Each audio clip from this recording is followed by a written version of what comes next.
High guess welcome back to my channel కల్కి 2898 AD. ఇప్పటివరకు మన తెలుగు సినిమా ఇండస్ట్రీలో ఇలాంటి సినిమా అనేది రాలేదు. అండ్ అలాంటి సినిమాలు మన తెలుగు ఫిలిం ఇండస్ట్రీలో కానీ లేదా ఇండియన్ సినిమా ఇండస్ట్రీలో కానీ ఎందుకు రావో మనందరికీ బాగా తెలుసు. చాలామంది ఇండియన్స్ ఇలాంటి సినిమాలను అంతగా ఎంకరేజ్ చేయరు, అలానే చూడరు కూడా.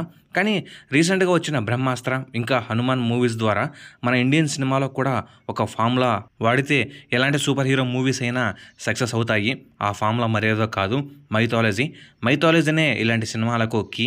అయితే ఇప్పుడు కల్కి సినిమా కూడా ఆ ఫార్ములాతోనే వస్తుంది, కానీ ఇది వాటికి చాలా డిఫరెంట్. హనుమాన్ ఇంకా బ్రహ్మాస్త్ర మూవీస్లో ఆ సినిమాకు అనుగుణంగా మైథాలజికల్ ఎలిమెంట్స్ వాడారు అంతే.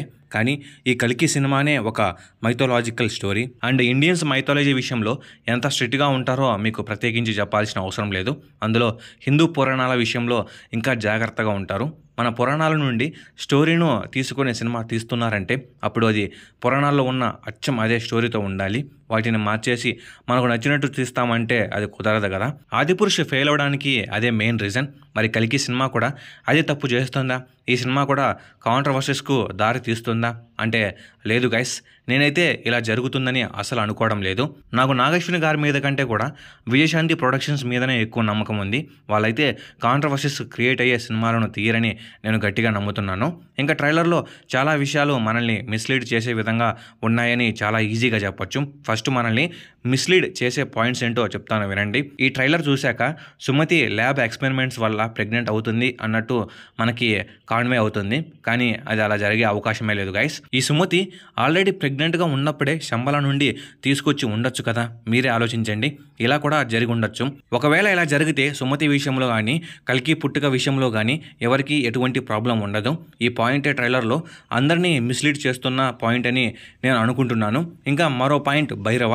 అసలు భైరవ కల్కి కానప్పుడు భైరవ ఎవరు, అతని స్టోరీ ఏంటి? ఇప్పుడు ప్రభాస్ గారి క్యారెక్టర్ అనేది అసలు కల్కి స్టోరీతో సంబంధం లేని ఒక క్యారెక్టర్. కానీ నాగశ్విన్ గారు ఒక ఇంటర్వ్యూలో ప్రభాస్ గారు తప్ప మరెవరు కూడా కల్కి క్యారెక్టర్ను ప్లే చేయలేరు అని చెప్పారు. మరి ఈ మాటలు వింటే ప్రభాసే కల్కి అవ్వాలి, కానీ కాదు. సో ఇవన్నీ ఆలోచిస్తుంటే మనకు వచ్చే ఏకైక డౌట్ కల్కి పురాణం స్టోరీని వీళ్ళు మార్చేస్తున్నారేమో అని. కానీ నేనైతే అలా అనుకోను గైస్. ఎందుకు ఇలాంటి సినిమాలకు ట్రైలర్ను మిస్లీడ్ అయ్యేలా కట్ చేస్తారు? సినిమాలో ఒకటి ఉంటే ట్రైలర్లో మనకు మరొకటి కాన్వే అయ్యేలా చేస్తారు. సో అవన్నీ దృష్టిలో పెట్టుకొని మనం మాట్లాడుకోవాలి. అయితే సోషల్ మీడియాలో చాలా థియరీస్ వస్తున్నాయి. ఈ సినిమా ప్రాజెక్ట్ కల్కి అనే ఒక కామిక్ నుండి ఇన్స్పైర్ అయ్యి తీస్తున్నారని. అయితే ఆ కామిక్లో కల్కిని ల్యాబ్ ఎక్స్పెరిమెంట్ ద్వారా తయారు చేస్తారు. అంటే అక్కడ విలన్కు శ్రీరాముడి యొక్క డిఎన్ఏ ఒక వెంట్రుక రూపంలో దొరుకుతుంది. దాంతో అతను కల్కి అవతారమును ఒక సైంటిస్ట్ ద్వారా సృష్టిస్తాడు. అయితే ట్రైలర్ చూశాక లేదా సోషల్ మీడియాలో వస్తున్న థియరీస్ వింటుంటే ఈ స్టోరీనే కల్కి మూవీలో ఉండబోతుందని అంటున్నారు. కానీ అలా అస్సలు జరగదు గైస్. ఎందుకంటే ఇలా స్టోరీ తీస్తే అక్కడ నాగశ్విన్ గారి ప్రత్యేకత ఏమీ ఉండదు. అండ్ ఈ కామిక్ బుక్లోని స్టోరీ అనేది మనకు పురాణాలకు భిన్నంగా ఉంటుంది. సో ఎవరు కూడా దీన్ని యాక్సెప్ట్ చేయరు. సో ఈ మూవీ మేకర్స్ కల్కి పురాణంనే ఒక ఫ్యాంటసీ ఇమాజినేషన్తో తీస్తున్నారు. ఇండియన్స్ ఇలాంటి మూవీస్ను అపోజ్ చేయడానికి ఒక కారణం ఉంది. అదేంటంటే ఇప్పుడు కల్కి భగవానుడి మీద ఈ సినిమా తీస్తున్నారు కదా. అయితే ఇప్పుడు పురాణాల మీద అంతగా అవగాహన లేని వారు కూడా చాలామంది ఉంటారు. కనీసం మినిమం నాలెడ్జ్ లేని వారు కూడా చాలామంది ఉంటారు. సో ఒకవేళ ఈ మూవీలో స్టోరీ కల్కి పురాణంకు సంబంధం లేకుండా అన్నీ మార్చేసి వాళ్ళకు నచ్చినట్టు తీశారే అనుకోండి, ఈ పురాణాల మీద నాలెడ్జ్ లేనివారు ఇదే నిజమైన కల్కి స్టోరీ అనుకుంటారు. పిల్లలు కూడా అసలు కల్కి స్టోరీ ఇదే నిజం అనుకుంటారు. సో అందుకే ఇండియన్స్ ఎప్పుడైనా ఈ మైథాలజికల్ స్టోరీస్ మీద చాలా స్ట్రిక్ట్గా ఉంటారు. అది మనము ఆదిపురుష్ విషయంలో కూడా చూసాము. సో ఒకవేళ వాళ్ళు నిజంగానే కల్కి పురాణం నుండి జస్ట్ ఇన్స్పైర్ అయ్యి స్టోరీలో చేంజెస్ చేస్తున్నారంటే అది చాలా పెద్ద తప్పే అని చెప్పాలి. నేను ముందే చెప్పినట్టు అలా జరగదు అనుకోండి, బట్ మనము అది కూడా ఆలోచించాలి కాబట్టి చెప్తున్నా. స్టోరీని మార్చేలా ఉంటే వాళ్ళు అసలు ఈ మహాభారతం అని కల్కి అని కలి అని ఆ పేరులు ఏమి వాడకూడదు. జస్ట్ ఒక సైన్స్ ఫిక్షన్ మూవీలాగా వాళ్ళకు నచ్చినట్టు తీయాల్సిందే. కానీ అలా తీస్తే అది ఎంత బాగున్నా కూడా ఇండియాలో అలాంటి మూవీస్ కంటూ ఒక క్రేజ్ ఉండదు. అయినా ఒక యూట్యూబర్గా నేను ఎంతలా ఆలోచిస్తున్నా అంటే ఆ సినిమా తీసేవాళ్ళు ఎంతలా ఆలోచించి ఉంటారు చెప్పండి.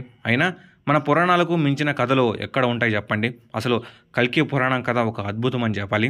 చిరంజీవులు కల్కికి కలిని అందం చేయడానికి సహాయం చేస్తారు. ఇలాంటి కథను నాగ్ అశ్విన్ గారు ఎంచుకున్నారు. మళ్ళీ అందులో మార్చడానికి ఏముంటుంది చెప్పండి. నిజంగానే వాళ్ళు సేమ్ స్టోరీ తీస్తే ఎవరు కూడా ఎటువంటి కంప్లైంట్స్ చేయరు.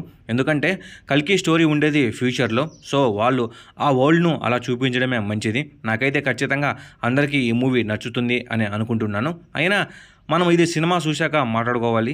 ఎనీవే, నేను ఇప్పటి వరకు చెప్పింది మీకు అర్థమైందని అనుకుంటున్నాను. అయితే ట్రైలర్లో ఈ పాయింట్స్ చూపించి ఇదే అసలైన కల్కి పురాణం స్టోరీ అంటే నేను దాన్ని తప్పని చెప్పగలను. కానీ ఒకే ఒక్క పాయింట్లో మాత్రం నేను అది తప్పని చెప్పలేను. అదే ప్రభాస్ భైరవ క్యారెక్టర్. అవును గైస్, ఇప్పుడు అశ్వత్థామ క్యారెక్టర్ కానీ, సుమతి క్యారెక్టర్ కానీ, కలి క్యారెక్టర్ కానీ అన్నీ కల్కి పురాణం ఆధారంగానే ఉన్నాయి. కానీ ఈ మూవీలో మెయిన్ హీరో భైరవకు కల్కి పురాణానికి ఎటువంటి సంబంధం లేదు. అయితే నేను స్టార్టింగ్లో ఒక పాయింట్ చెప్పాను. నాగ్ అశ్విన్ గారు కల్కి క్యారెక్టర్కు ప్రభాస్ గారు మాత్రమే న్యాయం చేయగలరని చెప్పాను. మరి ప్రభాస్ కల్కి అంటున్నారు, ఇక్కడ ట్రైలర్లో చూస్తే భైరవ అంటున్నారు. సో మనల్ని అయితే చాలా కన్ఫ్యూజ్ చేస్తున్నారు. మూవీ స్టోరీ అంతా మనకు ట్రైలర్లో రివీల్ చేసినట్లు మనకు అనిపించేలా చేశారు. కానీ వారు ఏమీ రివీల్ చేయలేదు. మరి ఇక్కడ ప్రభాస్ గారిని నాగ్ అశ్విన్ గారు ఏ విధంగా యూజ్ చేసుకుంటారో చూడాలి.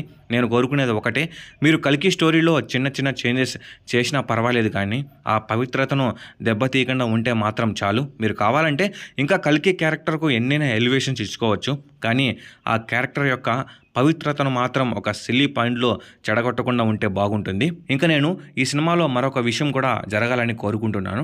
మన స్టార్స్కు కాకుండా ఆ క్యారెక్టర్కు ఎలివేషన్ ఇస్తే బాగుంటుంది. హాలీవుడ్ మూవీస్ అంతగా సక్సెస్ అయ్యాయంటే వాళ్ళు స్టార్స్కు కాకుండా ఆ స్టార్ నటించే క్యారెక్టర్కు ఎక్కువ ఎలివేషన్ ఇస్తారు. అంటే మనోళ్ళు మన స్టైల్ లైన్లో తీయాలి. కానీ ఒకవేళ భైరవ మామూలు మనిషి అయినప్పుడు అశ్వత్థామతో యుద్ధం జరిగితే అందులో భైరవ ఓడిపోవాల్సిందే. అంతేగాని హీరో క్యారెక్టర్ అని అతనే గెలవాలని కోరుకోకూడదు. సో గైస్, నేనైతే నాకు తెలిసిందంతా మీకు చెప్పేశాను. మనము వాళ్ళకు చెప్పేంత వాళ్ళము కాదు, కానీ ఆడియన్స్లో ఒకటిగా ఎలా ఉంటే సినిమా మీద కాంట్రవర్సీస్ రాకుండా అందరికీ సినిమా నచ్చుతుందనే నా అభిప్రాయం. దాన్ని మీరు తప్పుగా అర్థం చేసుకోకండి. మీరు కూడా ఈ సినిమా మీద మీకున్న ఎక్స్పెక్టేషన్స్ గురించి కామెంట్ చేయండి. ఇంకా ఇదే గైస్ వీడియో. ఈ వీడియో మీకు బాగా నచ్చినట్టయితే లైక్ చేయండి, షేర్ చేయండి, సబ్స్క్రైబ్ చేసుకోండి. నేను మీ నుండి కోరేది ఒక లైక్, ఒక సబ్స్క్రైబ్ మాత్రమే. ఇంకా మనము 5K సబ్స్క్రైబర్స్కి దగ్గరగా ఉండం. అలా చేసేయండి గైస్, అయిపోతుంది. అలాగే 5K సబ్స్క్రైబర్స్కి ఒక గివ్ అవే ఉంటుంది.